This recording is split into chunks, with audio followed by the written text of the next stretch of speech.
Action, Modi. Dada, habari yako? Salama. Nzima? Nzima. Unaitwa nani? Latifa. Oh, majina nzuri. Hivi kitu gani ambacho upendi katika maisha yako mtu akufanyie au wewe mwenyewe kujifanyia? Kwanza mimi kitu ambacho sipendi katika maisha yangu, mtu anidharau. Yaani mtu ukinidharau, yani nitaona ile, unajua? Sipendi dharau. Na kitu gani ambacho ulivyokuwa shule unakikumbuka mpaka leo hii? Mimi nilipokuwa shule bwana, nakumbuka tu kwamba nilimjibisha mwalimu wangu mkuu, headmaster wangu. Nilimjibisha kwa sababu nilikuwa nasingiziwa kitu ambacho mimi sikufanya na sipendi kusingiziwa in short. Hivyo yani. Oh, sasa hapa kuna watu wanakutazama na wao wanataka wajue kwa kitu ni kitu gani ambacho ulifanyiwa. Bwana, mimi nilisingiziwa natoka na mwalimu. Singiziwa natoka na saa wangu, tena saa wenyewe wa masi. Kiangalia masi siipendi. Nitaambiwaje natoka na mwalimu? Akati kipindi chenyewe nilikuwa nakimbia darasani.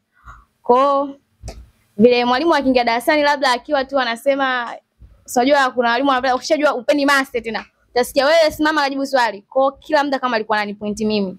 Ushaona? Kwa darasani mule mwalimu alikuwa na machawa wake. Kwa akampelekea taarifa kwamba saa headmaster Latifa bwana anatoka na saa fulani. Kwa mimi nikaitwa ofisini. Na mimi bwana sipendi kushindwa, niko na jambo langu kushindwa uongo. Mimi nikabishana naye fresh tu kutetea haki yangu. Sikugomana naye kwamba ni makusudi au ni mjeuri. Nilikuwa tu natetea haki yangu. Ile ulipowazi sawa kwamba wanafunzi wengi wanaambiwa kwamba wanatoka na mwalimu. Je, huyo mwalimu alikweli alikuwa anakutaka acha kutongoza?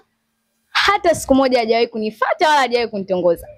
Yaani hiko ndo kilichokuwa kinaniuma zaidi. At least hata mwalimu angenifuata labda angenitongoza, ningesema kwa kiasi fulani labda ni kusema ndio kanifuata kanitongoza, lakini hata kunitongoza hajawahi kunitongoza.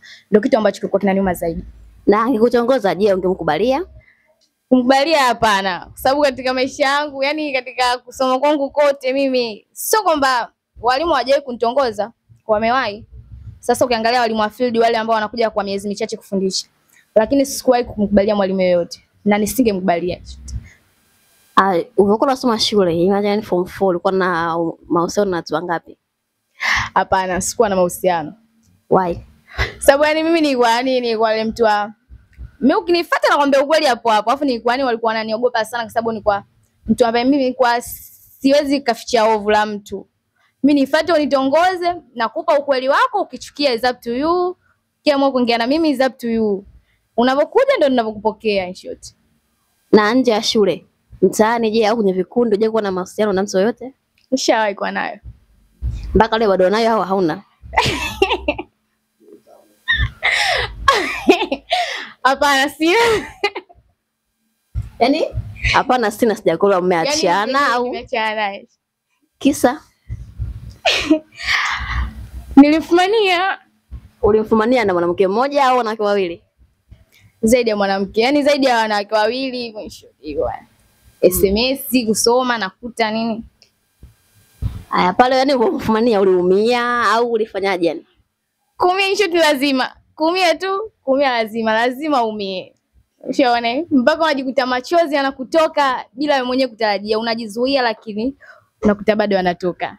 Akikufuata kuambia bwana, Bibi Latifa, mimi na wewe nataka turudiane. Je, utarudisha kambi? Hapana, maana nisha move on.